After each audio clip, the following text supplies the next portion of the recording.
हुआ है। तो मेरी बहुत इच्छा है कि वो 2-3 चीजें आप भी अपने जीवन में अगर पालन कर सकें तो आप अपने जीवन में सुधार देखेंगे। सबसे पहली चीज तो ये है, बहुत से भाई बहन चाय पीते हैं, बहुत से भाई बहन चाय पीते हैं और चाय को बहुत गलत तरीके से पीते हैं। चाय को गलत पीने का तरीका क्या हो सकता है? आप सोचेंगे चाय को पीने का भी गलत तरीका क्या होगा। पहला तरीका तो ये है कि बहुत से लोग रखी हुई चाय गर्म करके दोबारा तिबारा चौबारा पीते हैं और कोशिश करते हैं कि दिन में कई बार चाय पिए, और चाय से आपको बहुत नुकसान होता है, ये बात आप समझ लें। तो अगर आप चाय कम कर सकें तो एक बहुत बड़ी आपके जीवन के लिए आपने खुद को बहुत बड़ा आशीर्वाद दे दिया, ऐसे समझ लें। तो चाय अगर आप बिल्कुल खत्म ना कर सके शुरू में तो कम कर लें। जो लोग 4 चाय पीते हैं वो 2 कर लें, जो लोग 2 पीते हैं वो 1 कर लें, और जो 1 पीते हैं वो उसको समाप्त कर लें। तो आप धीरे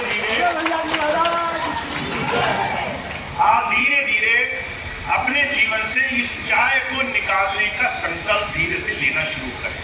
चाय आपके जीवन में जितनी भी गैस से जुड़ी हुई परेशानियां हैं, जितने भी आपके शरीर में थकान से, नींद से जुड़ी हुई परेशानियां हैं और दूसरी चिंताओं से जुड़ी हुई परेशानियां हैं, उनको जन्म देती है।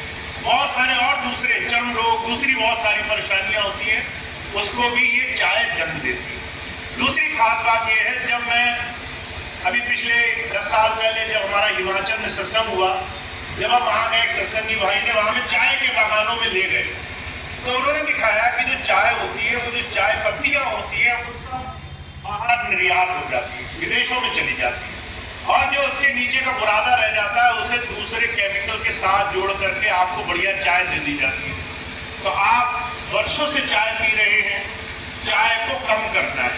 पहली चीज कम करते करते समाप्त भी करना है, ये पहली चीज आपको समझनी है। दूसरी चीज ये है, मैंने पिछले दिनों से कुछ चीजें बोली जिससे लोगों को थोड़ा फायदा होना शुरू हुआ।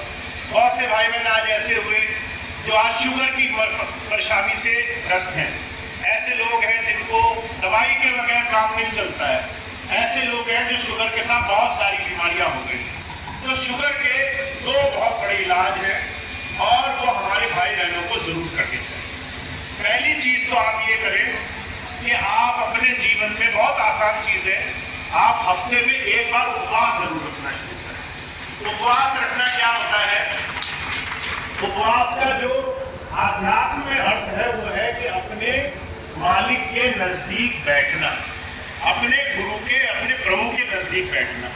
तो वो तभी हो सकता है जब एक दिन आप भोजन, अन्न या दूसरी तमाम चीजों का त्याग करके पानी से आराम से अपने शरीर को इस स्थिति में ले आए कि वो आराम से ध्यान में जुड़ सके।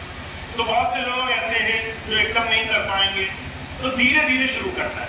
हफ्ते में 1 दिन आप ऐसे कोशिश करें जिस एक दिन आप व्रत नहीं बल्कि उपवास करें। व्रत का दूसरा अर्थ होता है, व्रत का यह अर्थ होता है कि आपने अन्न नहीं खाना है, बाकी सब कुछ खाना है। तो उस दिन आपका खर्चा बढ़ जाता है। अगर रोज 10 रुपए का खर्चा होगा तो उस दिन 20 रुपए का हो जाएगा, और कीमती चीज खाएंगे, फल खाएंगे, दूसरे आटे खाएंगे, तरह तरह के खर्चे बढ़ाएंगे।